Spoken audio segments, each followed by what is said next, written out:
నేను కోరుతా. రైట్, ఒక్క నిమిషం రామకృష్ణ గారు. రఘు గారు good evening. Good evening. Raghu గారు, చాలా పెద్ద ఎత్తున చర్చ అయితే జరుగుతోంది. పొత్తు ఉంటుందా ఉండదా, పొత్తులు ఎవరెవరితో కలుస్తారు, ఏంటి, ఎలక్షన్లు వస్తున్నాయి, టీడీపీ జనసేన కూటమితో బీజేపీ కలిసి పోటీ చేస్తే కమ్యూనిస్టులు కాంగ్రెస్ కలుస్తాయి, రకరకాల చర్చలు ఉంటాయిలేండి ఆ ఈక్వేషన్స్ ఎలక్షన్లు వస్తున్న కొద్దీ.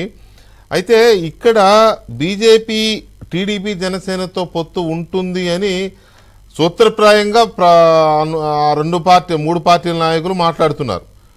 మీలాంటి అంటే సీనియర్లు గారు, ఇంకా మీ తర్వాత జూనియర్లు గారు అధికారికంగా ప్రకటించలేదు.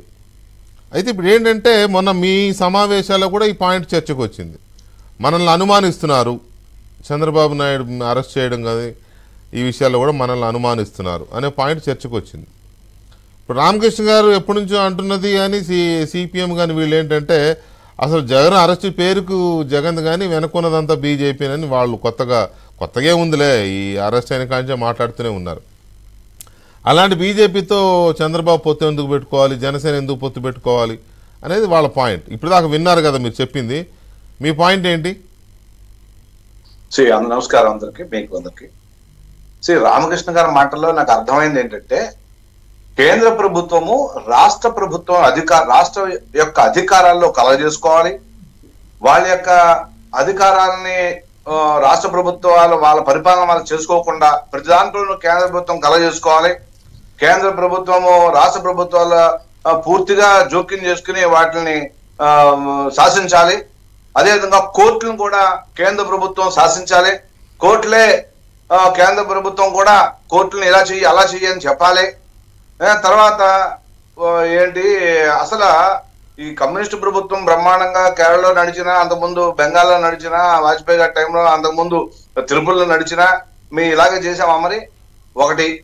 నెంబర్ 2, ఆయన అంటారు జగన్మోహన్ రెడ్డి బయట ఎలా తిరుగుతున్నాడు, అదే కోర్టుల్లో కేసులు నడుస్తున్నాయి, కోర్టులు ఉన్నాయి, కేసులు ఉన్నాయి, నడుస్తున్నాయి తెలుసు. దానికి మళ్ళీ పెద్దలు ఆయన అంటే గౌరవం, ఆయన ఏం అనట్లేదు నేను, కానీ ఆయన పాయింట్ మీద నేను మాట్లాడుతాను.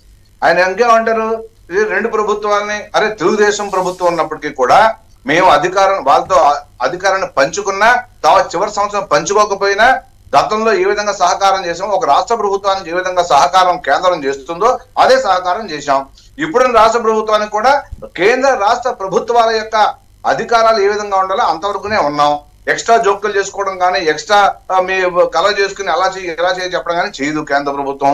29 రాష్ట్రాల ప్రభుత్వాలను ఏ విధంగా చూస్తున్నామో, ఆంధ్రప్రదేశ్ ప్రభుత్వాన్ని కానీ, తెలంగాణలో మొన్నటి ప్రభుత్వాన్ని కానీ, ఈవెన్ ఇప్పుడు వచ్చినటువంటి కాంగ్రెస్ ప్రభుత్వం కూడా ముఖ్యమంత్రి రేవంత్ రెడ్డి గారు వెళ్ళి కలిశాడు ప్రధానమంత్రిని, తీసుకున్నాడు. సార్ మా రాష్ట్ర ఇష్యూలు ఏం చెప్పాడు, హోమ్ మినిస్టర్ గారిని కలిశాడు, మా రాష్ట్ర ఇష్యూలు ఏం చెప్పాడు, వెరీ గుడ్.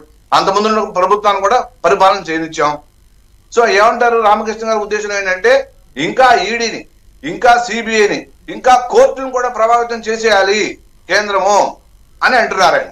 ఇది ఎక్కడ న్యాయం అండి? ఇది రాజ్యాంగంలో లేని విషయాన్ని మరి పెద్దలు మాట్లాడుతున్నారు, ఇది సమంజసంగా లేదు.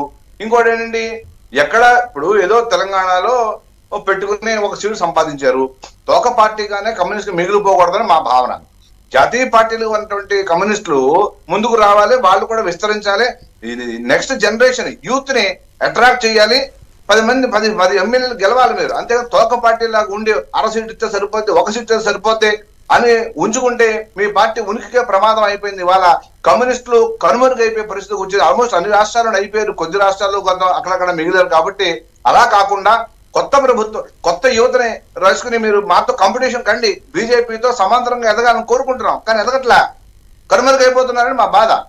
అంచేత ఇప్పుడున్న పరిస్థితుల్లో పొత్తుల విషయంలో బీజేపీది కేంద్ర నాయకత్వం ఉంటుంది. ఇదే రాష్ట్ర జనసేన కాదు ఆయన కూడా డిసిషన్ తీసుకోవడానికి, తెలుగుదేశం కాదు ఆయన కూడా డిసిషన్ తీసుకోవడానికి, జగన్మోహన్ రెడ్డి పార్టీ కాదు, సింగిల్ ఓనర్ పార్టీ కాదు ఇది, ఈ ఓనర్ పార్టీ కాదు, ఓనర్షిప్ పార్టీ కాదు ఇది. ఇది ప్రజలతో అనేక లక్షల కోట్ల కార్యకర్తలతో ముడిపడిన పార్టీ ఇది, దేశంలో ప్రపంచంలో అతిపెద్ద పార్టీ, క్రమశిక్షణ కలిగిన పార్టీ. నెక్స్ట్ ఒకసారి గెలిచిన ఎమ్మెల్యేని తీసుకొచ్చి సీఎం చేస్తే అసలు ఒక్కడి కిక్కర్ మనలేదండి. 15 ఏళ్ళు 18 ఏళ్ళు సీఎం చేసినాడు కూడా, ఇది క్రమశిక్షణ. అంతేగాని ఒకసారి ఎమ్మెల్యే అయింది, రెండోసారి ఇవ్వకపోతే నీ ఆ బూతులు బంట బూతులు ముఖ్యమంత్రి తిట్టే పరిస్థితి వాళ్ళ. ఆ పార్టీ అధ్యక్షుడు ఇవ్వకపోతే వాడిని తిట్టు, ఈడు పార్టీ అధ్యక్షుడు ఇవ్వకపోతే ఈడు తిట్టుడు. ఈ రాజకీయాల్లో నిబద్ధత కలిగినటువంటి పార్టీ, ఒక నిజాయితీ కలిగిన పార్టీ, ప్రజల కోసం పనిచేసే పార్టీ భారతీయ జనతా పార్టీ. నరేంద్ర మోడీ నాయకత్వంలో ఇవాళ ముందుకెళ్తున్నాం. మా కోసం అంటే అట్లా కాదులే, అట్లా కాదు. ఒక మాట,